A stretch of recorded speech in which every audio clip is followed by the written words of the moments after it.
Então, Senhor, eu quero te dizer que a tua igreja se rende a ti. Nós nos rendemos ao teu agir. Nós nos rendemos, Senhor, à tua vontade. Fala, Senhor, conosco, não te cales, por favor. Nós somos dependentes da tua bondade, da tua misericórdia. Ah, Senhor, nós te pedimos, aviva a tua igreja através da tua palavra. A tua palavra é como uma espada afiada. Então, Senhor, penetra ela dentro de nós. E que não ache, Senhor, em nós resistência alguma diante daquilo que o Senhor tem preparado para nós essa noite. Nós te louvamos e te bendizemos. Toma o teu lugar de honra e faça aquilo que o Senhor quiser fazer. Amém? Amém. Hoje é um pouco especial, né, de Dia das Mães. E eu queria começar com um texto sobre como que uma mãe ela é capaz de influenciar a vida dos seus filhos. Mas, gente, isso é muito real.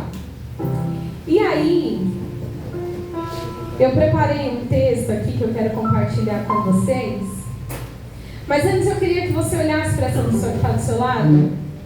Olha bem no olho dela. Mais no fundo, assim, bem no fundo. Estão olhando? Fala assim, para de julgar sua mãe. Aquilo que você mais julgou, você parece com ela. Com certeza. Sabe aquela coisa que a gente falava assim? Deus me livre, quando eu crescer, eu nunca vou falar isso que minha mãe falou. Eu nunca vou fazer isso. De repente, a gente tem uma ação que chega constrange, assim, falando. Eu, no meu caso, falo, Kelly, volte lá pro teu lugar. Aqui não, hein? Você se parece com a sua mãe.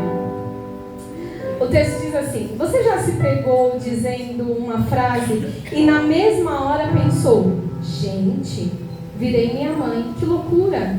Pois é, a influência das mães é tão forte que um dia a gente acorda brigando com o cachorro, limpando a pia com raiva, dizendo, essa casa não é um hotel não, eu sou a empregada de todo mundo aqui, quando eu morrer, vocês vão me dar valor. Mãe tem um poder tão grande que até os trejeitos delas passam para os seus filhos. Aquele jeito de olhar por cima do óculos. Amém, Jesus? Foi verdade. O famoso quando a gente chegar em casa, a gente conversa. O dom de falar com apenas um olhar, que acaba sendo transferido por osmose. A criança, tantas vezes, ou os filhos, em qualquer momento, podem aprender a orar só por um dia ter visto uma mãe de joelhos dobrados. Os filhos aprendem a limpar a casa reclamando, porque um dia viu a mãe fazendo igual. Aprende até a andar por aí falando sozinho. Isso é um clássico da maternidade. E o mais engraçado é que quando somos pequenos, juramos que nunca vamos fazer algumas coisas como elas fazem. Mas aí, a gente de repente bota a mão na cintura para dar uma bronca.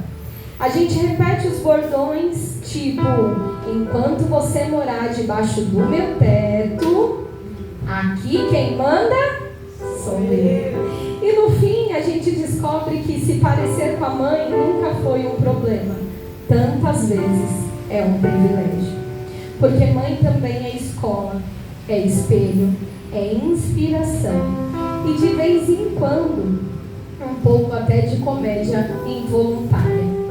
Hoje nós vamos celebrar, mas também com muita noção, honrar essas mulheres que são influenciadoras poderosas. Porque quando uma mãe fala, pode até parecer loucura, mas no fundo é sabedoria disfarçada de tantas preocupações e exageros. Você pode aplaudir ao Senhor pela mãe que te gerou? Glória a Deus. Hoje nós vamos conversar um pouco sobre algumas dessas mulheres que acabaram sendo registradas na Bíblia. Queria que você abrisse comigo, segundo livro de Reis, capítulo 4. Segundo livro dos Reis, capítulo 4, versículo 17. Quem achou diz amém. Amém. Quem não achou diz me espera. Incorporei o Mateus. Vamos ler, diz assim: E como Eliseu disse, a mulher engravidou, e no ano seguinte, por volta daquela mesma época, ela deu à luz a um filho. O menino cresceu e um dia foi se encontrar com seu pai, que estava no campo. De repente, ele começou a chamar o pai, gritando e dizendo: Ai, minha cabeça está doendo. Ai, a minha cabeça está doendo. O pai disse a um servo: Leve este menino para a mãe dele. O servo pegou o menino e levou a mãe. O menino ficou sobre seus joelhos até o meio-dia e depois morreu. Ela subiu ao quarto do profeta, deitou o menino na cama, saiu e fechou a porta. Quando eu estava pensando no poder de influência das mães, eu ia deixar inclusive esse texto por último, mas o Senhor falou comigo sobre os altares que as mães constroem. É bem verdade que eu, refletindo ontem à noite e lendo algumas passagens, cheguei à conclusão de que as mães, os corações das mães, são os primeiros altares que os filhos conhecem. E isso é muito sério, porque nem toda mãe conhece a Deus, nem toda mãe tem uma vida com Deus. E tantas vezes a gente vê crianças que vão nascendo como se de fato o céu e o inferno não existissem. E isso é fruto de um altar. Tantas outras crianças, elas crescem e quando elas se reúnem, tudo que elas sabem brincar é de culto. Pega essas crianças aqui em cima. Até o dia que não está tendo escolinha, elas sobem e elas brincam do quê? De culto. E eles brigam para saber quem é o pastor, quem é a pastora, quem vai fazer a palavra, quem vai cantar, quem vai pular. É um mistério. São altares construídos desde a infância. E quando eu pensei nisso, eu me lembrei de um texto que fala em 2 Timóteo, capítulo 1. Abre lá comigo. 2 Timóteo, capítulo 1, versículo 5. Diz assim: Recordo-me da sua fé, que não é fingida, mas que primeiro habitou em sua avó Loide e em sua mãe Eunice, e eu estou certo de que também habita em você. Isso é Paulo mandando uma carta para Timóteo, que era um dos seus discípulos. Timóteo, ele foi pastor de igrejas, Timóteo foi um homem exemplar. Mas quando Paulo vai falar com ele faz questão de dizer assim: eu olho para você e eu enxergo uma herança. Eu enxergo um legado que você carrega, da sua avó e da sua mãe. Olha só como existem coisas que elas são geradas no berço, elas são geradas dentro da nossa casa. Loide e Eunice, a avó e a mãe de Timóteo, não tem nenhuma carta na Bíblia escrita. Não tem nada que fale sobre a sua trajetória. Mas quando se trata de fé, alguém olha para a vida de um grande homem de Deus, de alguém que alcançou o sucesso em Deus e diz: eu sei que isso só é genuíno, porque você carrega algo que vem da sua avó e da sua mãe. Eu queria te conscientizar que aquilo que você faz hoje dentro da sua casa, dentro do seu lar, você está construindo para que o seu filho tenha evidência lá fora. Como assim? As palavras que você fala, as ações que você tem, os olhares que você mostra, a forma com que você age, vão causando no seu filho uma série de registros, e que um dia você não vai estar presente. Um dia você não vai estar do lado dele, mas alguém vai olhar e vai falar assim: você trouxe isso lá da sua casa, você trouxe isso lá da sua infância. Isso é muito sério. Vocês sabem que eu trabalho como psicanalista, e dentro disso a minha especialização é trauma. E não demora muito quando numa primeira sessão eu converso com algum paciente que é novo, e durante os 10 primeiros minutos de conversa eu escuto e falo: essa era a sua mãe. Ele nem tocou na mãe, ela nem falou quem era o pai. Mas quando a gente escuta a dor de hoje, de alguém que tem 50 anos, você fala: esse foi a sua mãe, esse foi o seu pai, essa foi a sua mãe.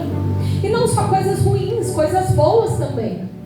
Mas aquilo que a gente faz, ela tem um registro completo e eterno na vida dos nossos filhos. E quem dera nós tivéssemos a noção, como a Luciana falou, como a Roseli falou, como aconteceu com Maria, como aconteceu com Isabel, que a vida não somos nós que decidimos por gerar ou não. Quantas pessoas você conhece ou ouviu falar que quiseram ter filhos, fizeram investimentos altíssimos e nunca conseguiram engravidar? Ou engravidaram e perderam? Quanto dinheiro que a pessoa podia investir, às vezes pessoas que vendem casas, que vendem carros, que vão para outros países, mas o dono da morte, quem tem o poder sobre a morte e também quem tem o poder sobre a vida, continua sendo o Deus de Israel, o nosso Deus. Não adianta falar assim: eu escolhi gerar. Não foi você que escolheu. O Senhor olhou para você como Ele olhou para Maria e disse: agraciada, é tempo de gerar. Então aqui para os filhos cabe uma desconstrução de alguns, de pensar assim: eu sou fruto do acaso, eu nasci para sofrer, Deus não tem propósito comigo. Mentira de Satanás. O único que pode dar fôlego de vida, o único que pode fazer uma mulher gerar é o Senhor. Ele é o dono da vida, Ele é aquele que sopra o fôlego da vida. Então ninguém é fruto de acaso. Ninguém nasceu porque meus pais eram inconsequentes. Não. O Senhor escolheu em tempo oportuno te gerar. E talvez quantas mulheres foram pegas despreparadas, achando: como é que eu vou dar conta? Como a Luciana, depois de 2 filhas grandes, quando ela recebe a notícia, imagina: meu Deus, arrumei para minha cabeça. Ela me falou isso. Arrumei, o que eu vou fazer? Estava mais fácil sonhar com o neto do que com outro filho. Mas o Senhor disse: salve, agraciada, é tempo de gerar. Minha mãe ficou grávida com 14 anos. Imagina que loucura. A Flávia também foi mãe super nova. A Roseli, quando teve o Pedro, ela disse que foi: e agora, o que eu vou fazer?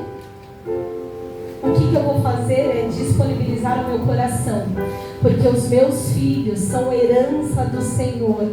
E quando a gente entende que aquilo que a gente gera não é nosso, não é para nós, é para o altar, o Senhor nos dá uma graça tamanha, dá a estrutura, a necessidade, dá o recurso que você achava que não tinha. Por quê? Porque o maior interesse naquilo que o seu útero está gerando é dele, não é seu. Enquanto você achar que seus filhos são seus, você vai fazer tudo errado mesmo. Se lembra da história de Ana? Desesperada para ter um filho. Desesperada para carregar no seu ventre algo que ela falasse: é meu, agora eu estou gerando. Mas enquanto ela queria fazer por ela, nada aconteceu. E o dia que ela disse: entendi.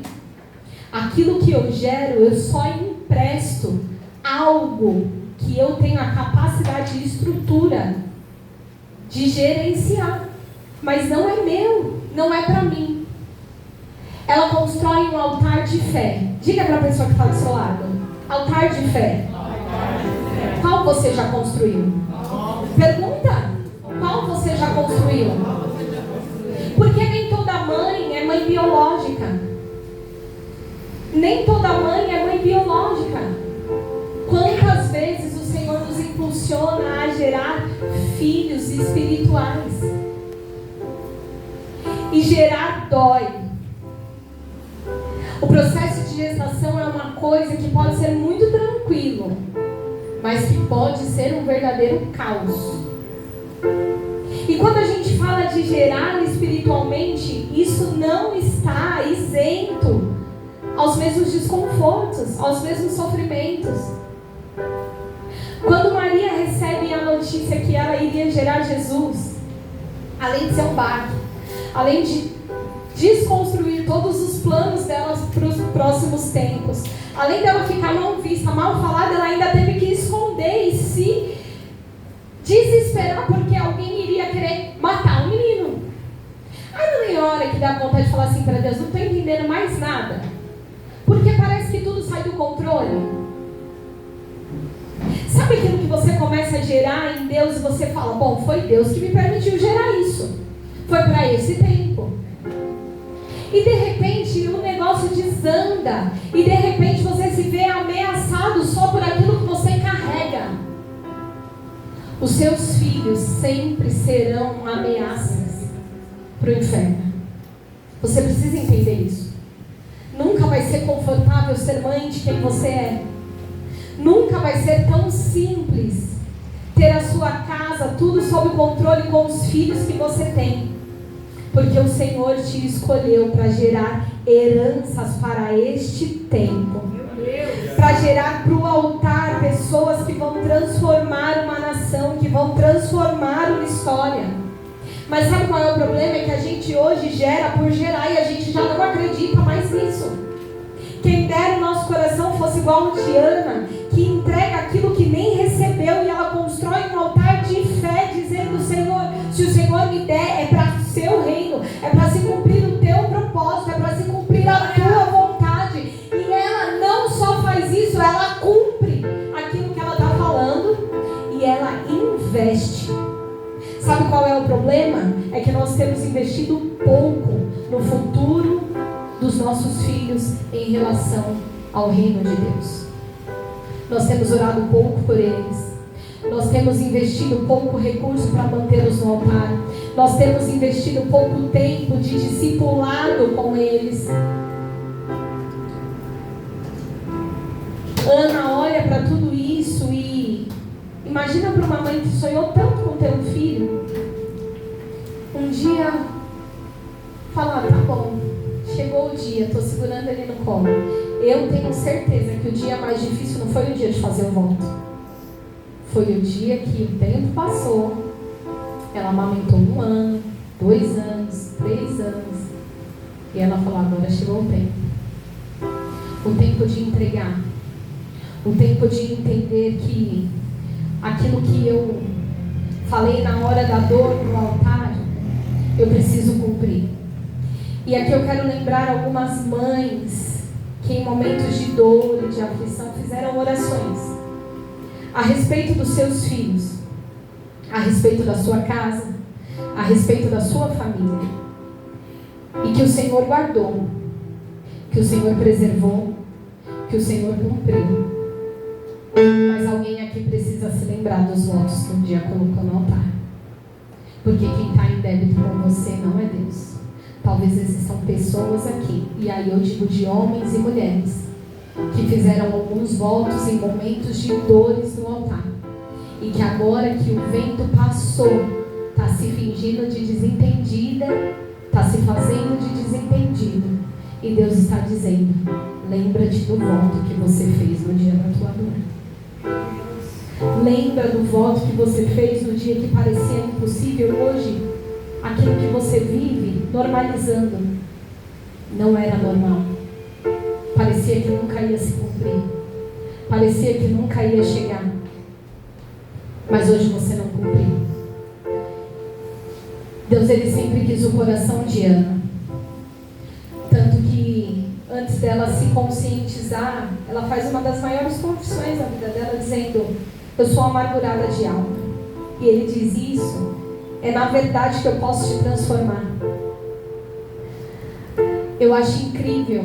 Em Gênesis vai dizer: cada um produza, cada um gere conforme a sua espécie. Se Ana não passasse por aquele momento de cura e de transformação antes de receber Samuel no seu ventre, Samuel nunca seria um profeta. Como assim, pastora? Se a gente gera aquilo que a gente é, você acha que Samuel crescendo dentro da casa de Eli, uma casa que já estava pervertida com o pecado, uma casa onde as pessoas já não tinham mais o temor, e que a primeira coisa que Deus fala com Samuel é: eu vou matar os teus irmãos.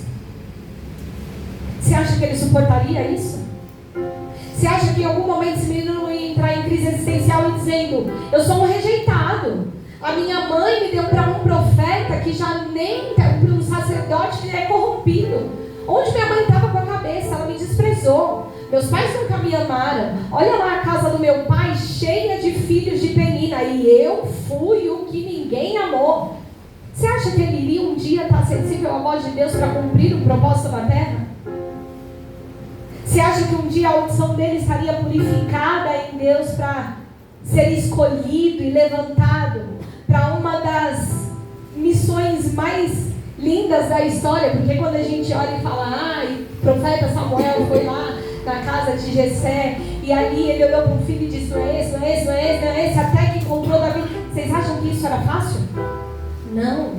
Precisava ser um homem que tivesse muito bem resolvido na presença de Deus. Samuel, por muitas vezes, é exemplo de um homem que estava muito bem resolvido com as suas emoções em Deus, para cumprir o propósito de Deus. Mas isso só foi possível porque uma mãe fez uma entrega no altar. Então eu quero te lembrar novamente o que eu comecei dizendo: você, o seu coração, é o primeiro altar que o seu filho vai conhecer. Então ainda dá tempo nessa noite de reorganizar algumas coisas dentro de você. Não adianta você olhar para tudo aquilo que você carrega de pior e achar que o seu filho vai ser diferente, porque não vai. Os nossos filhos reproduzem aquilo que nós somos 2 vezes mais. Então, se você tem uma vida com Deus, se você entende o que é Deus, se você quer fazer uma entrega no altar, o seu filho vai se gastar e se doar a Ele loucamente. Mas se você é resistente, se você trata o reino de qualquer jeito, se você não tem coragem de fazer entregas, se você não tem coragem de fazer renúncias, nunca espere que o seu filho faça isso, porque ele não vai fazer. Ele não teve exemplo. Uma mãe, ela não ensina por aquilo que ela diz. Um pai não ensina por aquilo que ele diz. Eles ensinam por aquilo que eles fazem. Os nossos exemplos, eles falam muito mais do que as nossas palavras. Um dia, o evangelista Roseli trouxe isso e realmente já estava aqui na pregação. A Bíblia vai dizer em João que... Abre aí comigo. João capítulo 19.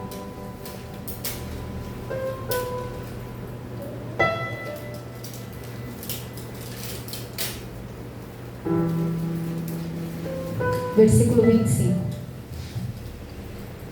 Diz assim: perto da cruz de Jesus estava a sua mãe, a sua irmã, Maria, mulher de Clopas, Maria Madalena. Quando Jesus viu a sua mãe ali, e perto dela o discípulo a quem ele amava, ele disse à sua mãe: mulher, aí está o seu filho. E ao discípulo: aí está a sua mãe. Daquela hora em diante, o discípulo a recebeu como família. O que me chama a atenção é que muitas vezes nós fazemos projeções aos nossos filhos, principalmente aqueles que sofreram de rejeição, de abandono, alguma falta de afeto mesmo na sua infância. Quando a pessoa ela tem um filho, ela olha para esse filho e ela espera que o filho seja o retorno de tudo aquilo que faltou para ela.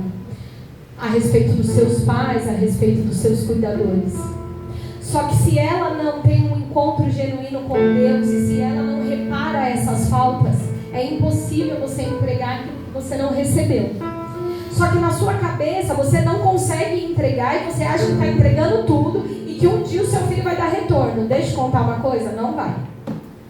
Não vai. Os filhos, eles respondem como uma semente. Se você plantar banana, você não vai colher abacaxi. Então, se você projeta palavras de ódio, de maldição, se na hora da raiva você diz que seu filho não presta, se na hora que você estiver nervosa, você falar, olha, esse menino, não sei o que nasceu, não presta nada. Não espere que quando ele crescer, ele olhe nos seus olhos e diga, mãe, eu te amo. Mãe, eu dou a minha vida por você. Mãe, o que te falta? Mãe, eu não vou soltar da sua mão, é impossível. Não dá.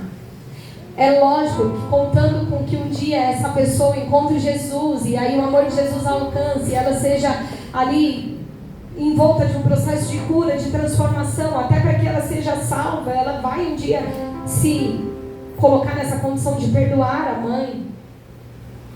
Mas ela nunca vai entregar muito, porque ela nunca recebeu nada. E aqui Jesus dá um exemplo incrível da maternidade de Maria, porque na hora da cruz, ele tem a preocupação de encontrar ela no meio da multidão e dizer, você não vai ficar sozinha, fica tranquila. Aquele que para mim foi o mais próximo, aquele que para mim foi o mais íntimo, aquele que eu mais amei, eu vou pedir para que cuide de você como mãe. Isso é muito sério. Aquilo que a gente faz para os nossos filhos, na hora que tudo parece improvável, existe uma resposta que vem imediata para a terra. Jesus, ele olha no momento de sacrifício e eu acredito, é conjectura minha, a Bíblia não fala e eu posso pensar o que eu quiser, se eu não ferir o texto. Obrigada. Mas eu acredito mesmo, que ele como homem olhe para ela em algum momento, sabe, Stephanie, e fale assim, cara, essa mulher é embaçada mesmo. Ela me gerou, ela cuidou de mim, ela não deixou os homens me matar, ela me ensinou direitinho na casa de Deus, até que eu descobrisse quem eu era. Ela nunca soltou a minha mão. E hoje eu estou aqui sendo crucificado. Em algum momento Jesus disse, Deus meu, por que me desamparaste? E aí ele fala com quem fala do Espírito, com a agonia da alma. Mas quando ele olha para a terra, ele enxerga a mãe e fala, ela nunca me abandonou. Isso significa que o próprio Deus sempre esteve comigo. Deus escolheu uma mulher que teve muita coragem. Alguém que acreditou quando ninguém mais acreditou. Eu quero te fazer pensar se você é o tipo de mãe, o tipo de pai que vai olhar para os seus filhos e mesmo quando ninguém der nada, você vai olhar para ele e dizer, eu sei porque ele está aqui na terra. Ah, mas parece que nunca vai ter jeito. Não, tem jeito sim. A última palavra sai da boca de Deus. Eu sei que ele vai dar muito certo. Eu sei que ela ainda vai ser meu orgulho. Eu sei que ele ainda vai honrar o nome de Deus nessa terra. Gente, Maria não tinha por que acreditar em algo que nunca foi dito antes na história. Por mais que ela acreditasse em Deus, nunca antes tinha sido nada parecido. Mas ela ouviu o coração de Deus. Ela tinha uma história de altar e de secreto. E quando a gente constrói como Maria, como Ana, um altar no secreto, e lá a gente tem coragem de colocar os nossos filhos, um dia a gente vê Deus levantando eles em público para ser um profeta, para ser um homem, uma mulher de influência, para ser a resposta do que a nossa geração precisa. A mãe de Moisés é prova disso. Ela construiu um altar. Ela entregou um menino. Ela teve todo o cuidado e zelo de se manter por perto. E ela nem sabia que um dia aquilo que ela mesma gerou, protegeu, cuidou e entregou na mão de Deus seria a resposta para libertar o próprio povo dela. Talvez o seu filho, ele vem da parte de Deus como uma resposta para tudo aquilo que seria a condenação da sua própria vida. Eu vou falar de novo para você não se distrair, porque de repente a sua vida tinha uma sentença de desgraça e de morte. Talvez os seus pais fracassaram muito. Talvez os seus pais viveram uma vida de muito pecado. Talvez os seus avós passaram longe da cruz. Mas quando você conheceu Jesus e você decidiu colocar a sua vida no altar e o Senhor te permitiu gerar, Ele está te dizendo: nessa criança, neste ser humano que você gerou, está a quebra de maldição de toda a sua trajetória. Nenhuma arma forjada contra você, contra a sua casa vai prosperar. Então olhe para isso como resposta e como amor de Deus. Agraciados são aqueles que carregam o fôlego de vida no seu ventre e um dia podem ver que eles são muito mais do que filhos. Talvez eles sejam respostas que aproximam o nosso coração de Deus. Quando a gente vê esse texto de 2 Reis, essa mulher, ela ensina bem o que é construir um altar. A Bíblia vai falar que ela era uma mulher muito generosa. Ela assistiu um profeta de perto, o profeta Eliseu. Ela o abençoou, ela o acolheu junto com o seu marido.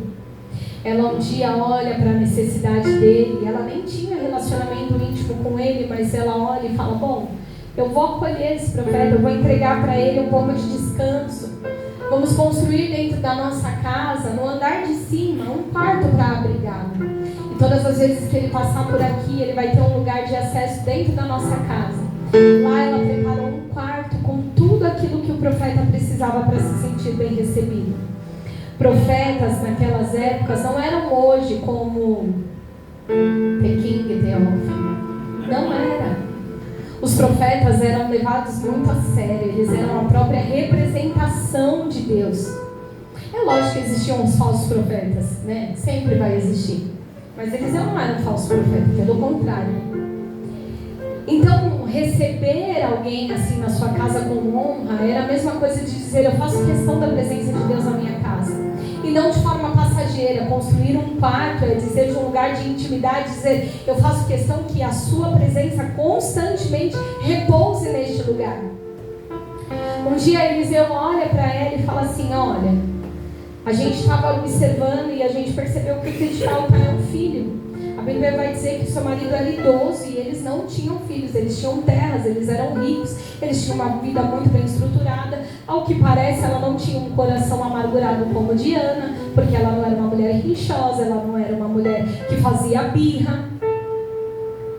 Mas Deus olha e fala: salve agraciada, eu vou te fazer gerar mesmo na sua velhice. Eu vou te fazer gerar mesmo quando você estava despreparado. E aí o profeta chama ela e fala: dentro de 1 ano você vai estar com o menino no colo. Ai, que loucura. Eu acho que... Acho não, a Bíblia vai falar que ela falou: ai, meu Senhor, não me ilude. Para de brincadeira com a minha cara. Sabe aquele tipo de promessa que alguém fala alguma coisa pra você e você fala: ai, lá vem o profeta. Oh, meu Deus do céu, que conversa é essa? Se ele soubesse do que eu estou passando. Sabe, naquela coisa que é assim, não, podia profetizar qualquer outra coisa, mas isso não é de Deus. Desculpa, mas isso daí, ó, não é de Deus. Ela olha e fala: não, meu profeta, não me ilude, não precisa brincar comigo. E aí ele diz: dentro de 1 ano você vai estar com a criança. E aí chega o texto que a gente lê. O menino nasce, ele cresce, e um dia ele vai para o campo ver o pai trabalhar. Que coisa, né? O pai estava lá trabalhando e a criança vai lá: vou ficar com meu pai.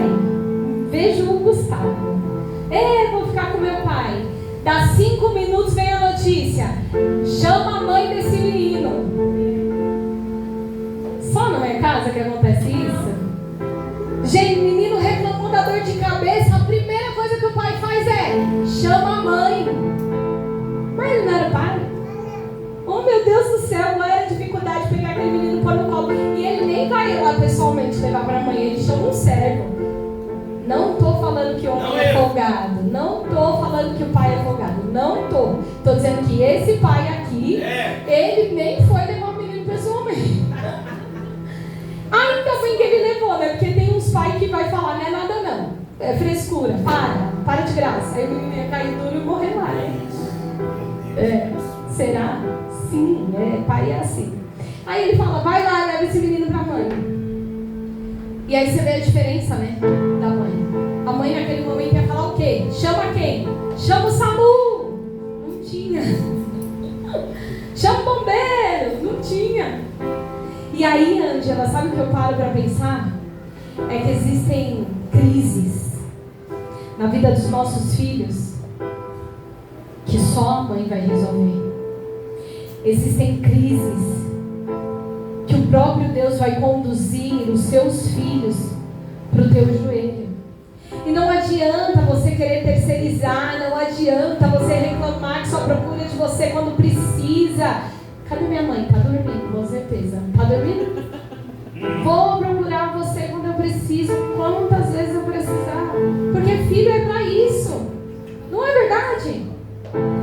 O filho, ele vai para a mãe quando ele tá, não tem mais solução. Aqui, tá para morrer. O que acontece? Leva esse menino para a mãe. Só que essa mãe nos ensina algo precioso. A Bíblia vai dizer que ela coloca os meninos sobre os seus joelhos. E depois, quando chega ao meio-dia, o menino morre. Meu Deus. Ela coloca os meninos sobre os seus joelhos. Isso fala de uma mãe que, quando entende que não adianta correr, não adianta se desesperar. Tem hora que não é hora de abrir mão do filho para procurar ajuda. Tem hora que não é hora de sair correndo com o menino no colo, gritando para todo mundo. Tem hora que você tem que ficar quietinha com o seu filho e trazer ele para perto de você. Dobrar os seus joelhos. E ali você vai ficar o tempo que for necessário. Enquanto Deus quiser que você esteja. É você e o menino. E as suas orações. Não adianta, ninguém vai entender. Não adianta que compartilhar algumas coisas só vai gerar desespero e talvez até atrapalhe o processo. Mas a triste notícia é que o menino morreu mesmo ela orando, Flávia. Sabe aquela situação que a gente olha e fala: ué, mas eu cria tanto que Deus ia fazer um milagre. Eu coloquei ele no lugar certo, eu orei e como assim acabou? Como assim terminou? Mas essa mulher, quando o filho morre, ela se lembra que um dia ela construiu um altar dentro da sua casa. E no altar que ela construiu sem a menor pretensão de que dali sairia a palavra profética que a faria gerar, porque foi no altar que ela construiu antes de saber que ia gerar. Ela se lembrou: existe um lugar que Deus se revelou para mim uma vez. Eu vou colocar esse menino lá onde ele foi gerado, lá onde a promessa começou. Eu preciso me lembrar que quem me deu ele não fui eu, não foi o meu dinheiro, não foi a minha força. Quem me deu foi o altar. Então, ainda que ele esteja morto, eu vou colocar o menino morto lá no altar. Sabe o que Deus está querendo dizer para algumas mães aqui essa noite? Quem te deu o direito de enterrar os seus filhos? Quem te deu o direito de achar que não tem mais jeito? Quem te deu o direito de abrir mão dos sonhos, dos projetos, dos propósitos? Quem te disse que você podia agora fazer aquilo que você acha que poderia ser feito? É o comum, né? Quando alguém morre, o que a gente faz? Prepara o culto fúnebre. Ela era rica, ela ia fazer o melhor culto fúnebre. Mas não. Estava morto. Mas nos seus braços. E um filho, quando ele está nos braços da sua mãe, ela sabe exatamente onde ela deve colocá-lo. Peguem as suas mãos, mães. Lembra lá do dia que o seu filho nasceu? A Bibi foram duas. Pegue as duas. Se você tem mais de um filho, pegue as duas. Olha para as suas mãos. Lembra de como foi ver o rostinho dele, o rostinho dela pela primeira vez? Lembra quando o médico te entregou? E ali parece que o tempo parou. Estava nas suas mãos. E o que Deus me trouxe aqui para te dizer essa noite é: continua nas tuas mãos. Continua sobre as suas responsabilidades. Continua sobre a sua responsabilidade. Olha para suas mãos, não deixe de olhar. Tem gente que não tem nem coragem de enfrentar aquele dia porque já se distanciou tanto do filho. Talvez não criou o vínculo necessário, talvez em algum momento desistiu, talvez a criança ainda é pequena e você acha que essa palavra nem é para você, mas escute, Deus não fala nada à toa. Talvez o Senhor está te dizendo hoje sobre algo que você vai precisar se lembrar daqui 10, daqui 15, daqui 20 anos. Então olhe para suas mãos e lembre da sensação daquele bebezinho vivo sendo colocado em você. Então não, Satanás não vai decretar a morte daquilo que o Senhor te fez gerar. Satanás não vai definir a quantidade de dias. Satanás não vai impor limites. Não, o Senhor é quem te fez ser mãe. Então Ele colocou nas suas mãos o poder de direcionar esse filho para o lugar onde a promessa um dia foi feita. Os seus filhos devem ser colocados sempre no altar. Parecia que estava morto. Parecia que estava morto. Mas ainda tinha muita vida ali. Nem tudo que parece é. Nem tudo aquilo que é evidência o céu estava lhe dando. Não. Não. Existe muita vida. Ah, mas eu errei com os meus filhos.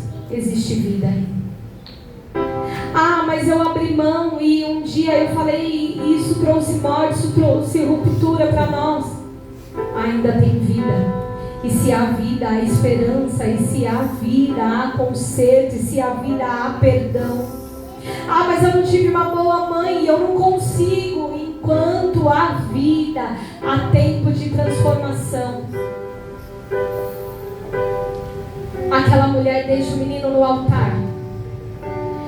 E ela fala para os servos: preparem uns animaizinhos que eu preciso ir ali e volto já. Ela não contou para ninguém, nem para o marido, que o filho tinha morrido. Não anuncie a desgraça dos teus filhos.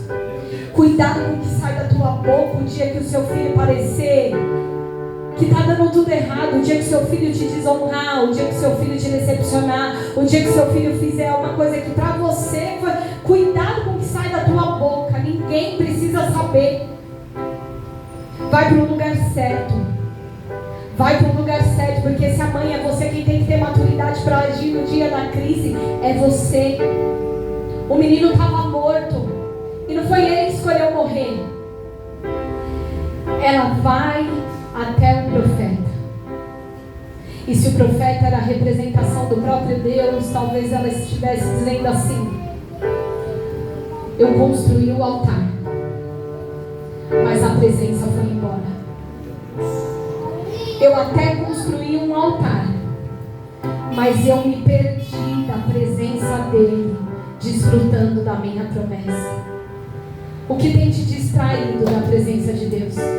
O que tem levado embora a presença de Deus? Eu sei, o altar você já construiu, mas só isso não basta. Altar sem presença só é palco. E palco não faz milagres de nada. Recupere a presença de Deus para dentro da tua casa. Recupere a presença de Deus para dentro da tua família. Se coloque de novo num lugar de busca, a ponto de trazer vida onde já estava decretado a morte.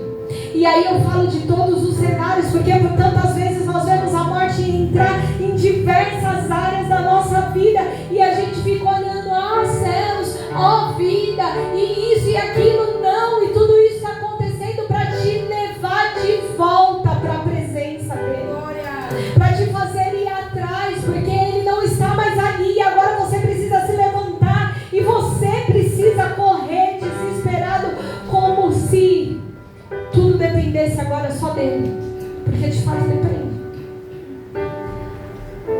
O profeta nos ensina que Deus não lança ninguém fora. Ele vai com ela de volta para casa. Ele entra no quarto e ele deita sobre o menino. Isso fala de uma transferência. Quantas coisas nós queremos que recaiam sobre os nossos filhos, né? Eu quero que recaiam sobre eles títulos, certificados, reconhecimento. E Deus está dizendo, a única coisa que é capaz de manter o seu filho e a sua filha vivos é a minha presença. Deseje eu dentro deles, deseje eu sobre eles, deseje eu na mente deles, e o resto eu me encarrego. Do futuro deles eu dou conta, porque você não sabe quais são os planos e os projetos de Deus. Quando Ana entrega Samuel, ela não faz noção, ela não tem noção de quem ele seria, ela só entrega, ela só confia, ela só está dizendo, enxergue nele a tua presença, e então ele cumprirá os teus propósitos. E eu quero te convidar nessa noite a olhar para tudo aquilo que o Senhor te fez gerar, se são filhos biológicos, se são filhos espirituais, eu não sei, mas olhe, repare os seus altares, repare aquilo que um dia você deixou que a presença fosse embora, e olhe para isso e diga, Senhor, volta aqui, eu preciso ver vida onde realmente a esperança foi embora. Se coloca de pé, feche os seus olhos. A pior angústia para uma mãe que passou 9 meses gerando é na hora do parto.